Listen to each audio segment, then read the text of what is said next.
Oh, so when I have the, oh my gosh, my battery then.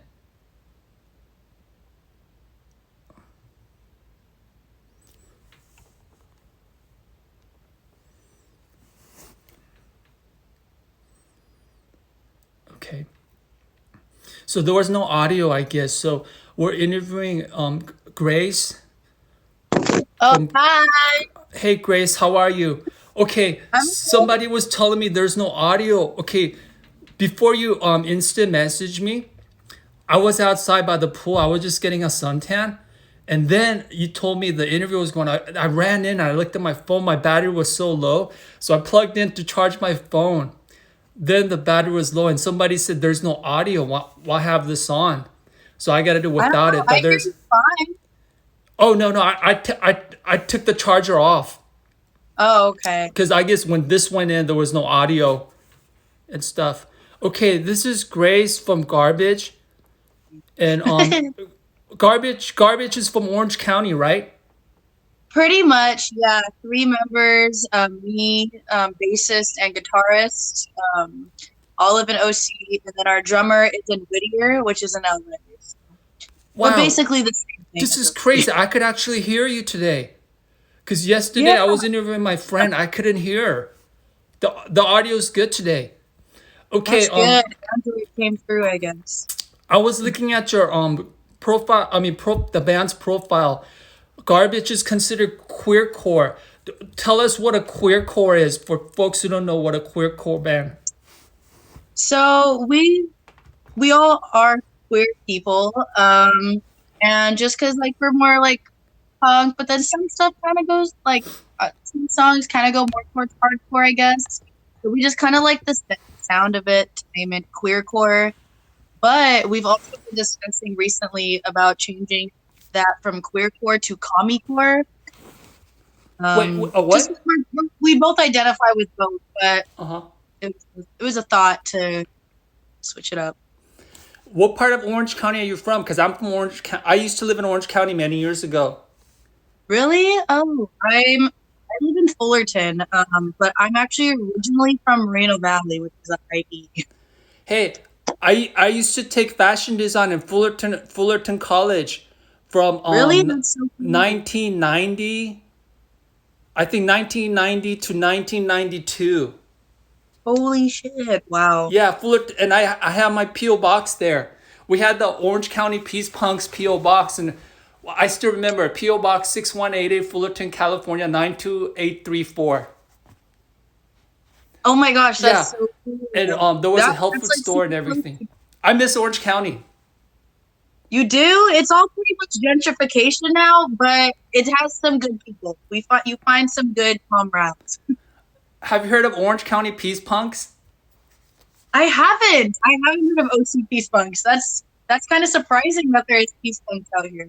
Oh no, this is from the 80s. We all moved Oh, out.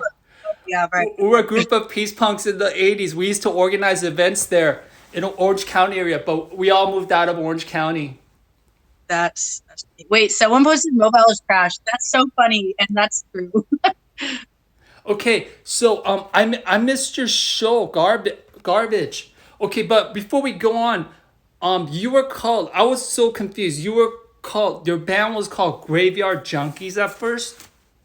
Yeah, Then we you were called Graveyard changed the Junkies. name. Yeah, I found here actually. I have this when we played the Anarchist Gathering in Yes, and Berkeley. Gilman Street. Yeah, and then Graveyard Junkies is there, which is kind of cringe to think about now because it wasn't a band that was filled with like very communal people, and yeah, it wasn't like the reason I started a band. That wasn't the people that like promoted community and just peace pretty much. So I ditched that and yeah, started something new. First, it was a branch of the Graveyard Junkies, which is why we kept the same Instagram, and we still play one song. Uh, kind of made it a little more heavier, and yeah, yeah, sounds like yeah. How how is the scene in Orange County now? The punk scene. I'm not a heard of this scene whatsoever out in OC So you're because mostly in Los Angeles, right? The band? pretty much that we've played more in LA than anywhere. We played a couple really great like queer empowerment shows in IE. That was cool before, but mostly LA. Because I noticed, I looked at your pictures. You were playing at the Smell and Yeah, other places. yeah. I've thrown a couple. I've thrown two shows at the Smell, which is pretty great queer empowerment by POC fest. Yeah. So, well, you don't know what's going on in Orange County? Because I have no idea what's going on with the Orange County punk scene. I definitely do know what's going on in Because Orange that's my County. roots, Orange County. Wow, that's so cool that this is your roots. But now the only thing I know of OC is really just to be dominated by cis straight males who Uh huh. claim hardcore to be theirs, and honestly just perpetuate a lot of like rape culture and sexism. That was problem in the 80s too. That's why we separate ourselves and call ourselves peace punk, because like the mainstream was just like mostly all jock, Yeah, jocks with spiked hair, just like like it's like playing football at a punk show in the slam pit. Like they're like you know what I mean. literally no. Yeah, their masculinity is just heightened. Yeah. So your band, what do you guys sing about? I mean, some of your song titles were so funny. Yeah. Tell me some of your song titles you guys sing about. So we have Arm Up, Make Me Scream, Kill All Abusers, Depression, and They Them Theirs. Um, ooh, hell yeah, we'll play more good. The Arm Up is about arming trans women of color because although we really do promote peace, we promote justice. Yeah, arming trans women of color, promote safety. So that's what that one's for and about. Make Me Scream is about anyone who identifies as femme of sexual empowerment. Anyone watching this, you know you by getting head. It's okay. Like we like just want to empower others, especially femme who have been slut shamed in the past. So that one's more for them. Kill All Abusers, pretty open on that one. That one was actually based off of the OC like punk and hardcore scene that just perpetuates rape culture and sexism. So the lyrics there is made by bassist Ellie, who also does some of the songs. And then DB, or no, it was actually going to be called DB Depression because we wanted to make a DB song, but it didn't turn into a DB song. It just turned into a punk song, which is cool, but just about, acknowledging depression. And then the fifth one, They Them Theirs, is about just they them theirs. Our pronouns are they them theirs, and that's what we demand. It's not just what we prefer. Fuck you, they them theirs. That's I like that song title, "Kill All Abuser." It's so straight out and forward.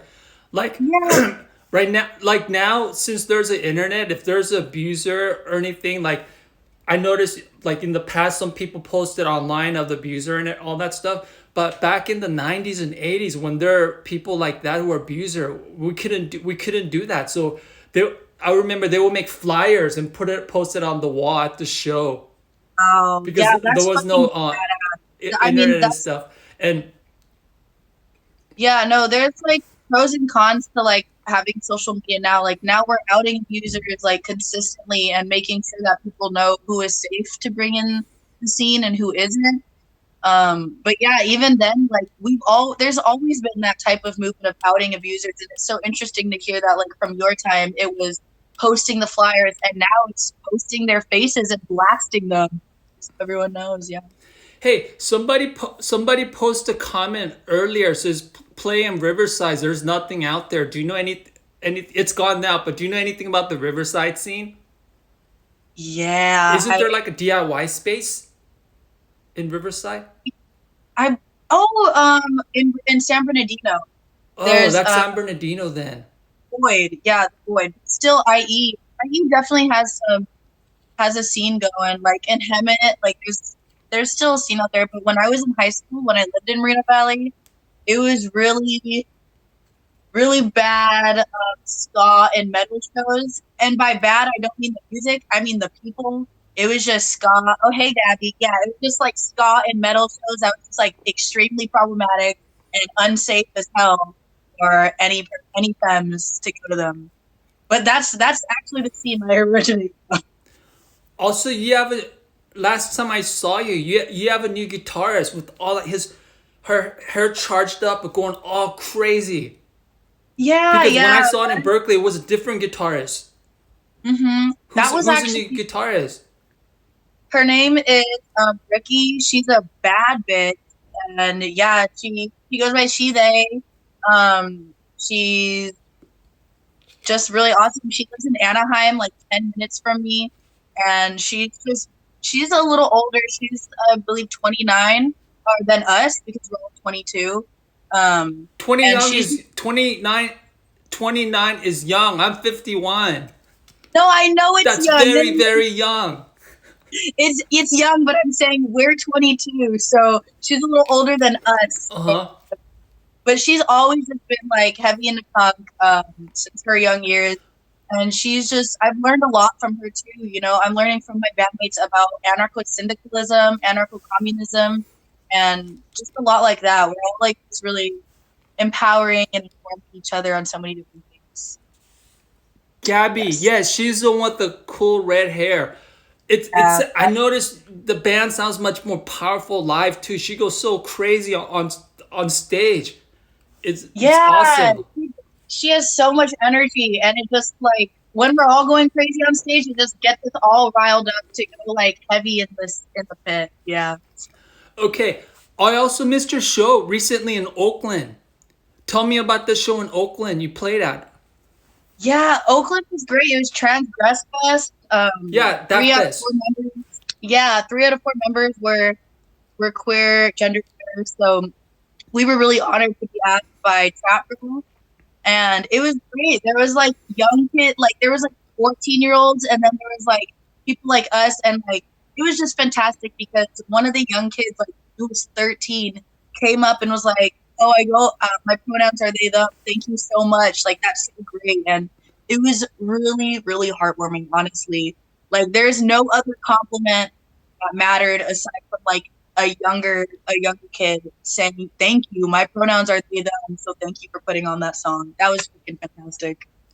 How did you get involved with the how did you hook up with the people from Northern California for the tour? Oh, it was just Trap Girl. You know, Drew from Trap Girl. She threw the show up there and asked us to go play up there. And the Oakland scene is great. I definitely once this whole thing dies down, we were planning on throwing Punk Meets Drag up there, and hopefully that works out. But if it doesn't, I was talking to singer from Medusa Stare when mm, they were down here. We're talking how cool the scene is now because in the old days, even in the '90s, we didn't even see that many trans punks and stuff.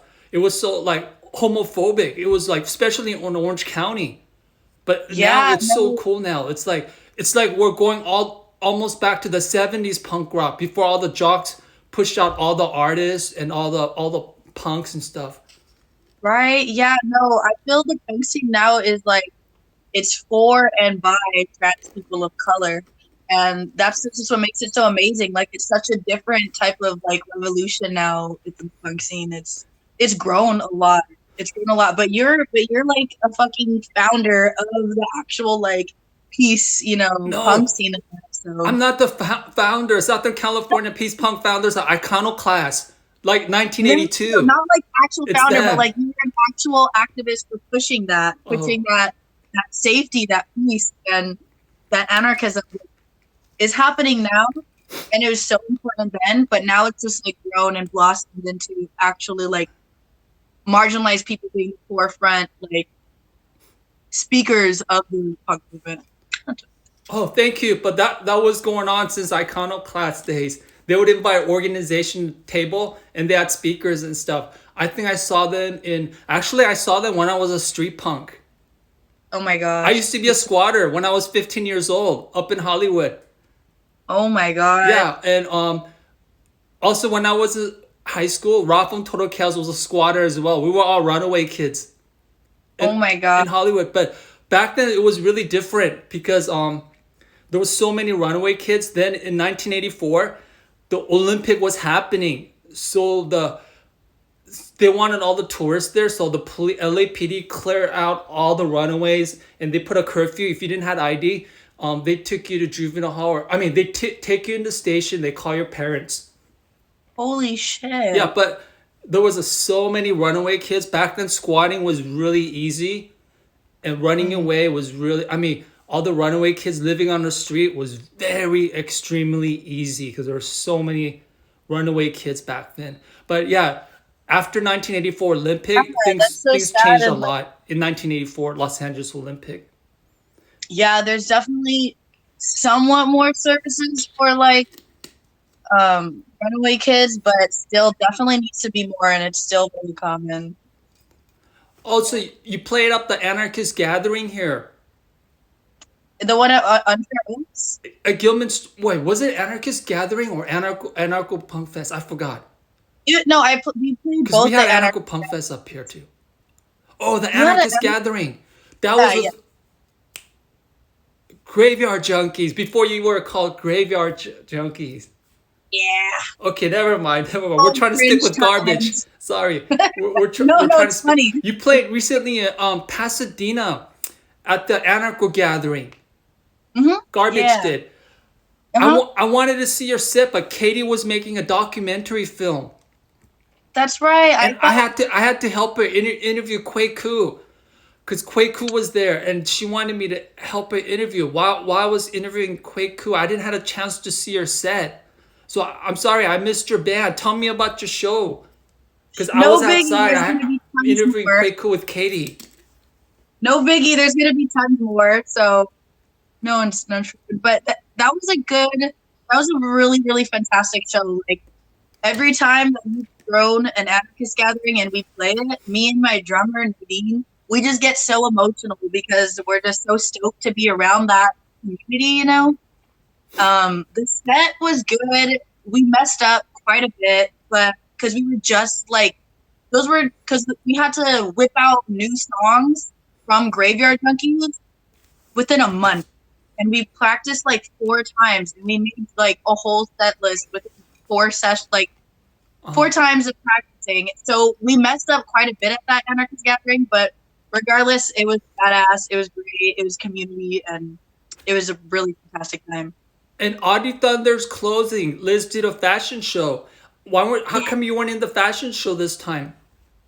I've been in her so many. I wanted to support, and I recorded the whole thing pretty much. Oh, you were in the fashion show with when Iconoclast played at the bowling. What was Yeah, it? that was a badass fashion. That was so cool. That was so cool. Okay, if somebody says describe your influence, if somebody asks me and say, "Can you describe garbage?" Like I would say, "Wow, like their music is so mixed." I would say, "How would you describe garbage?" If someone asked me to describe my band, Yes, hmm, like the that's a sound, really, the influence. Because if somebody asked me, I would say garbage. I would describe it as like kind of like Riot Girl mixed with crust, like really heavy. It's just hard. You put it all this stuff in the blender and you just mix it. yeah, that was But kind how of would the you describe point. garbage? The sound and everything. So we still have the Riot Girl sound, definitely, because like that's what Graveyard Junkies was. Like Graveyard Junkies was almost primarily Riot Girl, and then now it's just like fast punk. I'd say some of it is fast punk and some of it's heavy punk. And our last song, I might say would go more towards hardcore a bit because the blast beats are pretty consistent throughout it. I'd say just like punk, Riot Girl, and a dash of hardcore. What are some of the bands now? Like some of the queer punk bands and trans band that we should know? Bands that people should know would be um The Tissues, fucking the Groans, of course. Who knows the Groans? There's so many. Dick Sucker, they're fantastic. Um, Amygdala, I don't even know if I'm saying it right. Amygdala. They're from Texas, I think. Um, there's a lot should have sent. I should have sent like or made a list, but now I'm on the spot. Can I can I tell you something crazy? Please, please. Like 20 years ago, before like kind of like before the downloads, there were so many small independent punk rock record labels. Right. Right nowadays, I feel like nowadays it's more hard for bands because a lot of these labels are gone now after all these downloads happen. So a lot of these small labels are gone because back then there were so many small labels. I had a talk with my friend about this. I was telling my friend, yeah, I really feel bad for a lot of the new bands now because in the 90s there were so many small independent labels and they were doing so good. When they pressed 7 inch, they would press like a 1000 EP, then later on press another 1000 because this is before in the 90s, before YouTube and stuff. And Right. labels will pay for the band's recording, but now they can't do that anymore after downloads. Yeah. YouTube came, and everything. More of the DIY bands are struggling, and they were telling me the only way they could keep going now is the bands to go on tour, continue to go on tour, and sell merch and stuff. How Yeah. does No, the it's band survive nowadays? Because I heard it's like that's so hard for really DIY bands to continue it to really survive and is. everything, like local artists. Especially when you don't come from like a musical family. Like I see all these other bands that are touring and shit and have all this great equipment. I'm like, you guys have all of this because your parents set you up on it. Your parents financially set you up on this equipment, on getting merch, like or younger, like it's all circumstantial. So like now when like you have other punks and like other like queer hardcore bands, Uh-huh.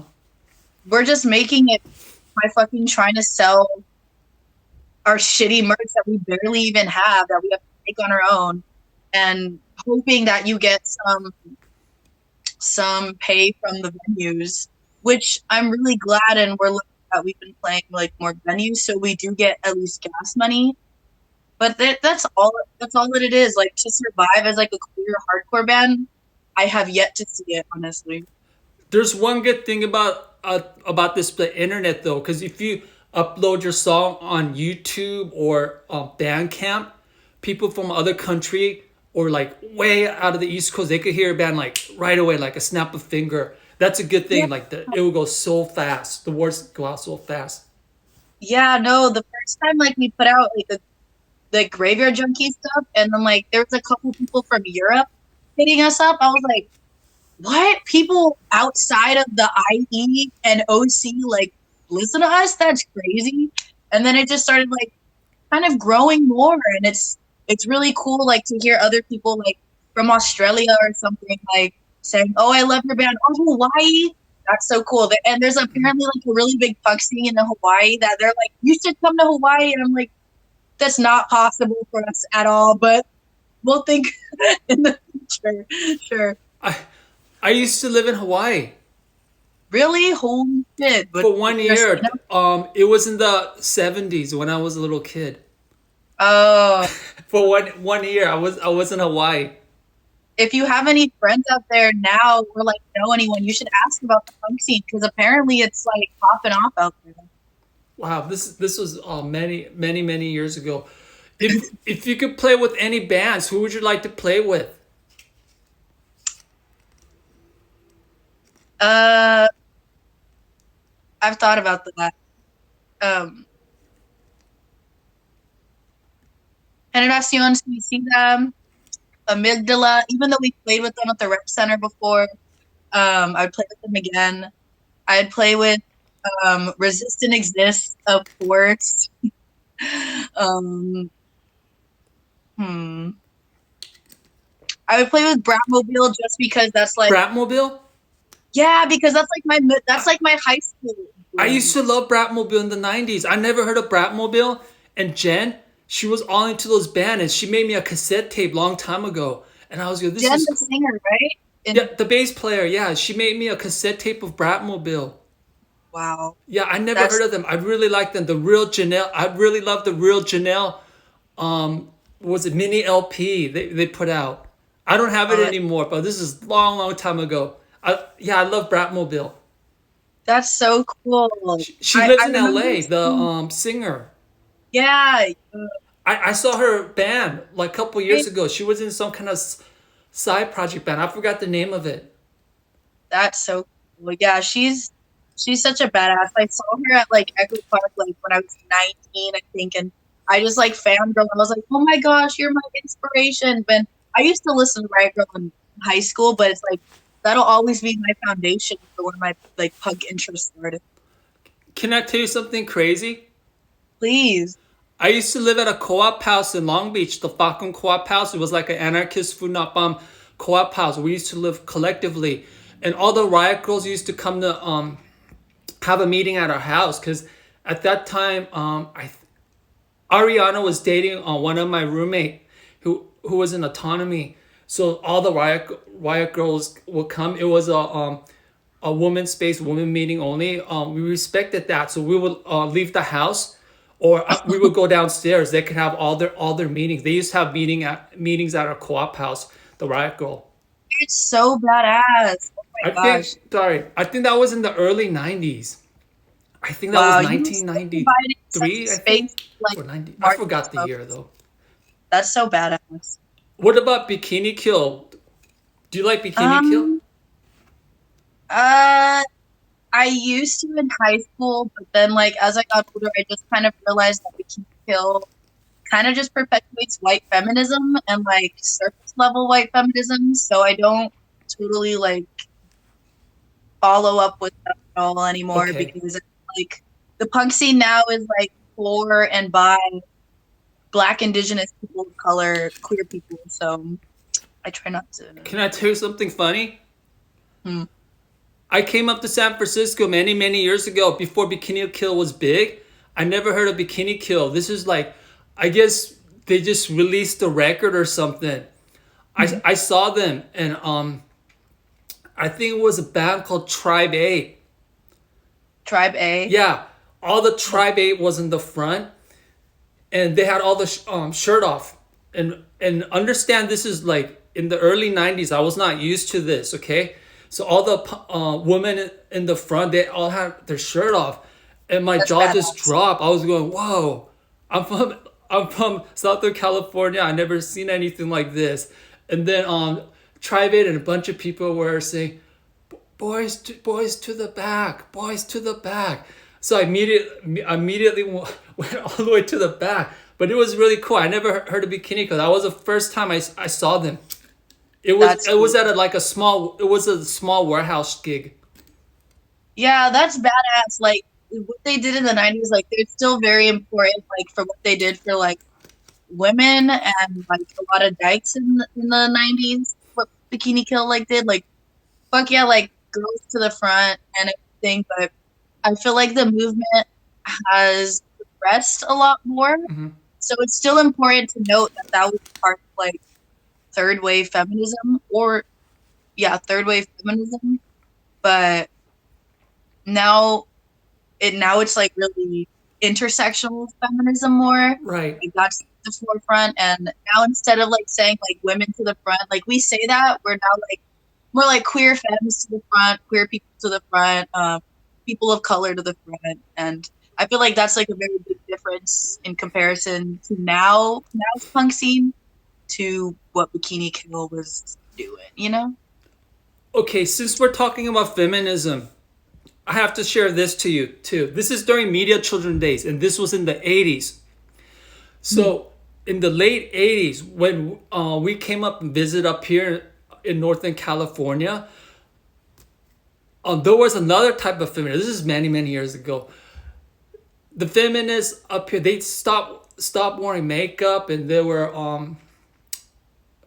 stopped wearing makeup. They were against cosmetic industry. That they were against pornography and all kinds of stuff. Then now things changed so much in feminism. Now there is sex positive, sex Yeah, workers. Yeah, now there's sex workers, sex positive, and the whole fashion and everything. It's changed compared to the 80s. Then 90s, it was, and then in yeah, the 90s, a woman started wearing put slut on their stomach at shows, or put all like write all kinds of stuff, make it yeah. I word definitely empowering used. stuff. It changed so much. Yeah, I definitely used to do that when we were called graveyard junkies, like put sweat and everything. But now I put dyke. Um, it's just changed a lot. Like the feminism then was really very surface level, very white, centered, and now it's run by like queer people of color. So which it should be because a lot of anarchists like the the foundation of anarchism should also be intersectional feminism. And if it's not, then it's really not for shit, then it's just toxic masculinity. I remember one of the show you drew fake mustache and played. Yeah, I do that a lot. That's kind of my thing. I feel really good in doing that. I feel like I'm presenting as myself. Do you have any favorite feminist authors? Favorite Arthur's feminist. book. Yeah, Any? no. Damn. Well, if I read more, that would be something to answer. But no, no author Who are specifically. your feminist influence? Um. Uh.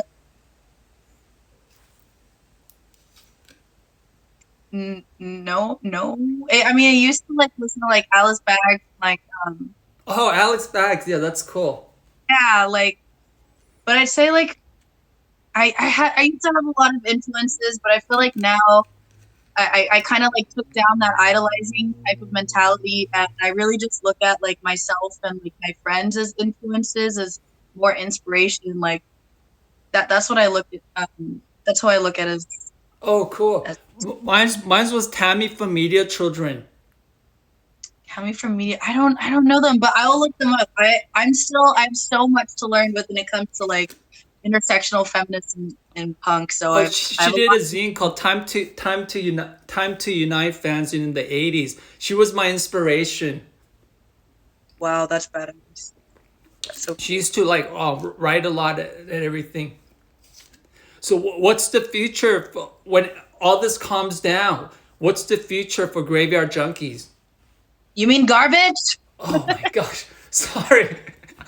You have to you have to excuse They me. don't exist anymore. They're gone. You have to excuse me. Sometimes my brain is somewhere else. If you know me Oh, well, all my friends know my brain is somewhere else. I'm like, yes, garbage. What is the future for garbage now? well, once everything calms down, hopefully we'll be playing in Oakland and throwing Punk Meets Drag, which is Wait, what I what think is of it? over here as smell. Punk Uh-huh. Meets Drag. Oh, Punk Beach Drive. What is that about? Punk Meets Drag is basically like four hardcore or punk bands with four speakers and four drag primarily drag kings. I wanna emphasize more drag kings next time. Did you had one at the Smell? Is that the one? Yeah, And yeah. there's gonna be up here. I wanna throw it in Oakland. Yeah. So the people from Southern California is organizing it in Oakland. I'm the one that Oh does it. wow, that's cool. So you Yeah, just no, I don't contact the have any promoter and team. just do it? Yeah, no team, no collective. I just fucking stress and coordinate shit on my own. Oh wow, that'd be awesome. Hey, speaking of collective, there used to be a lot of, I mean, not a lot. There used to be a couple collective down in Southern California, but they're all gone now. Are there any collective now, or are you involved with any collective? And is Riot Girl still exist down in Southern California, or is that completely all gone now? I would say Riot Girl doesn't exist in the sense of what it was, Uh huh. but it's grown into something more, which is more Black, Indigenous people, queer people of color centered. Which that's more of the movement and more like where collectives stem from. So but I don't know. Like I'm not involved in any collective specifically, but I do know some that I see. Like there's the queer collective I know from IE. I just saw like as for big ones, I'm not too knowing of them, but I just know more of like events that empower and emphasize. Like, Have you been to that space in LA? I don't know if it still exists. It's run by like a it's in Boyle Height. It's run by women of color collective, punk rockers who ride bikes and fight gentrification, who ride bicycle. that's badass. Gentrification fighting bicyclists. That's so cool. Wait. I've never heard of that. Oh gosh, what are they called? They have a they used I don't know if they still have it. It's like a small info shop they have in Boyle Heights, and they ride bicycle. I don't know, but send that to me because I would love to get involved with gentrifying fighting. Because Subsistentia played there last year. I'm looking at my phone right now because I was there and I took a picture of that venue. That's fucking cool. I would I love mean not a venue, the collective space. It was like almost like an info shop, and they had a show there, and Subsistentia played a reunion. Mhm. And oh, I'm surprised you never heard of this place. I was just there last year. Oh shit, It's in no. Boyle Heights. Wait, 2019 was there last year doing it or 20? Yeah, 2019, last year in Oh, in maybe Boyle if I hit them Heights. up and want to set up Punk Meets Drag, they'll be down to coordinate or something like collab. Wait, keep talking. Give me one. I'm gonna get the name out right now. I'll Google search it. Boyle Height Anarchist Collective. Yeah, send that to me, please. Yeah, it's in Boyle Heights. Hold on one sec.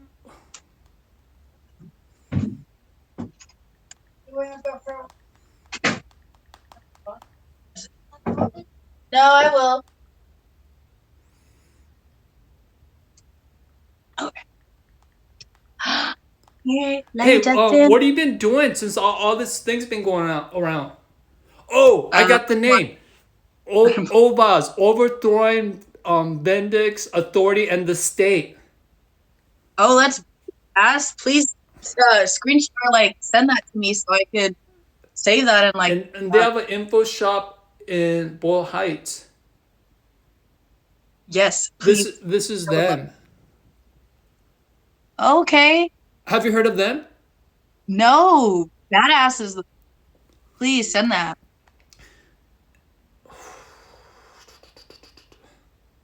Laconx, LACONXA. This that's the info shop, autonomous community space in Boyle Eh, Heights, and that's the oh my God, address. no, send that though.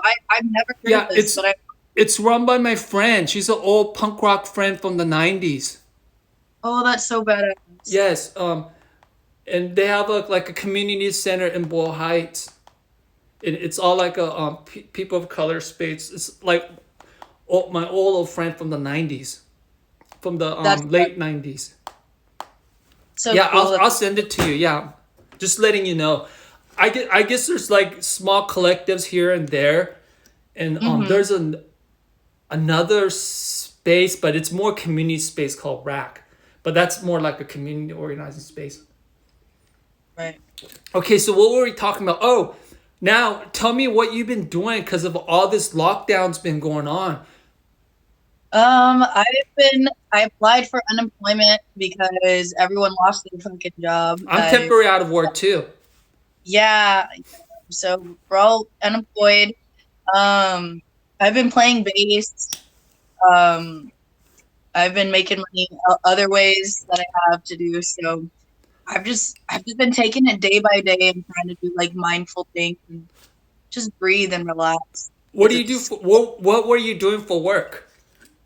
I worked at Knott's Berry Farm, a babysitter. I've been tutoring. I used to be a caretaker, like for senior citizens with dementia. And I used to even work in financial aid on campus Oh, and what all that. campus? Fullerton College. Oh, okay, okay, Fullerton College. You used to work at Knott's?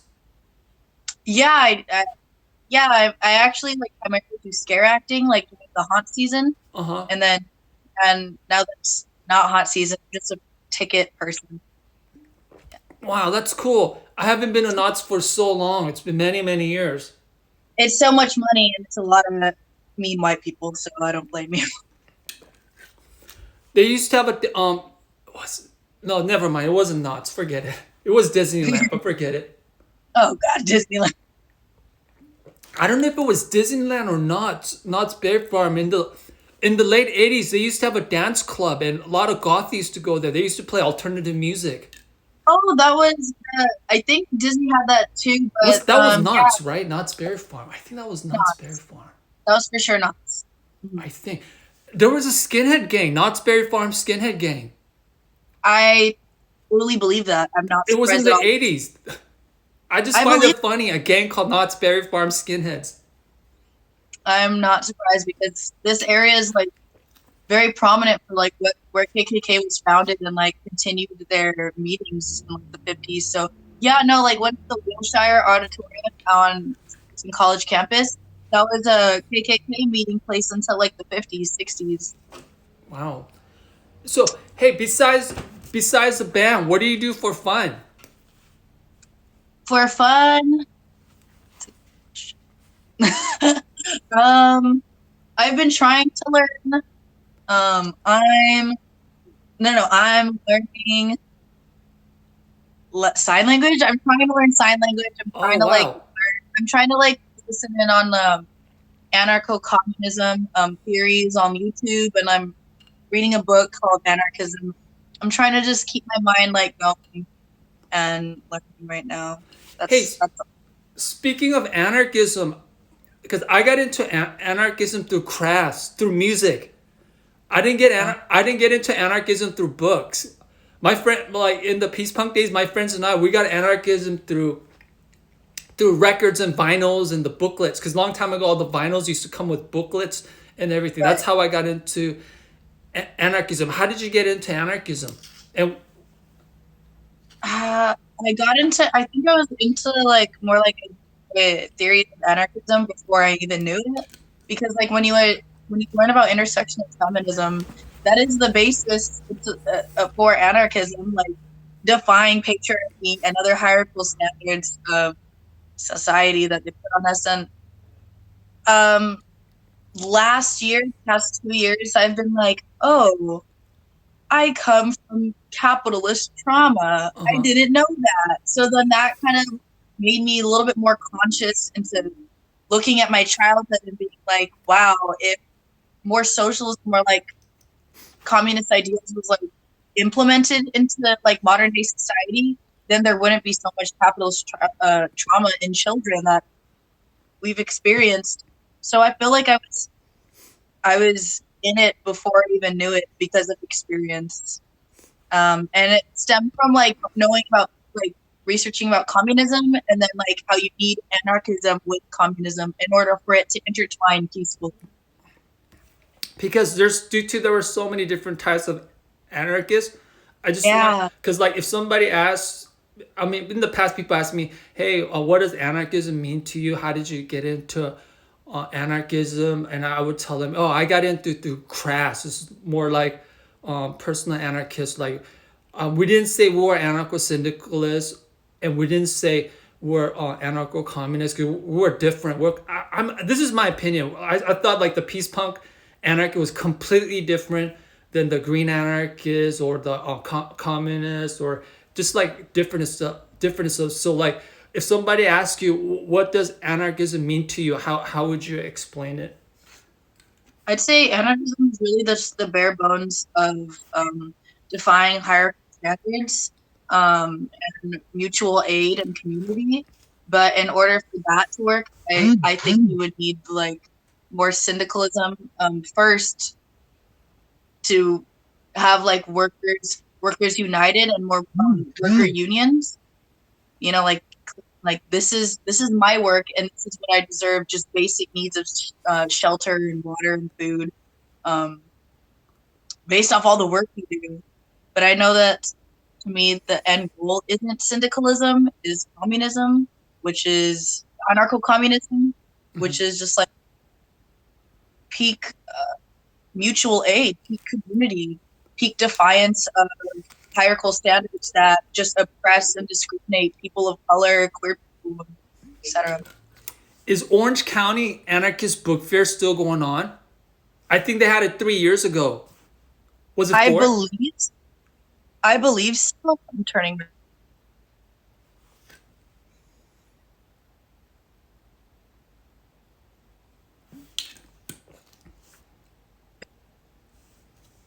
Hello, sorry. Yeah. I think that messed up. I I've heard of that, but I'm not educated enough in it to know if it's still going on. I've only heard of someone saying, "Hey, you should check out the anarchist book fair," but I don't know. Have you been to any of the Anarchist Book Fair down there in Southern California in the past? No, no, I've just heard about it from someone actually in downtown Fullerton who told me about it when I was like 19. But I've never heard of it or resources to know of where when it is. Even though I'm sure I could just Google it. Never. Okay, cool. All right, Grace. It was really cool talking to you. And I'm Yeah, looking forward to see your band again. yeah, me How too. I'm many do you guys have any new songs now, or how many songs does the band have now? we have 5 right now that we just fucking shit out of our asses in 4 sessions because we had to. Because we had shows and we were like, well, we're not Graveyard Junkies, so now we're like, we kind of created the foundation of our band, so now we're making more, and we have this next one that's coming up that's more like dooming and sludge. Um, I'm really looking forward to that one. That one is, I think it might be called Dyke, Dyke, that I'm on bass for, and me and the bassist switch off. I do mostly the vocals, but I would like we switch. Oh, that's That we have cool. coming up, and then we have like another. Yeah, and I think we're in the make or very very very tiny start of making a DB song, Wait, and yeah, but I'm very glad that you asked me to like do this because it's really crazy that I've been listening to Resist and Exist since I was in high school. Like that's crazy to me. thanks. But when you release a 7 inch in the future, would the band release it yourself on your label, or would you try to find a small independent label to release it, a different label, record I label, for I'd seven kind inch? of prefer to just do it on our own if we have the financial resources. But if if there's like a queer POC um like label that really like we feel more like we can identify with and just like really promotes community at the bottom of it, then I don't see why we would say no. Oh my gosh, the poster on the background. Stranger Things, yeah. I have a That wild. that show really touches my heart because it's from the 80s. They play all the 80s music and I get flashback. Like, I love that show. Yeah, that show's fantastic. The first season was the best. The second season was almost as good as the first, but then the third season just went downhill. Cool. All right, Grace. When everything calms down, get your band active again. I'll see you up here and keep in touch with me, or I'll come down there and stuff. We'll go to you and maybe you could speak or do something at the Punk Meets Drag up there. We'll keep in touch and everything Hell yeah. Okay. Thank you so much. And thank you guys for tuning for in. sure. Stay safe. Yeah. Have a good one. All right, you Bye. too. All right, and check them out on Bandcamp.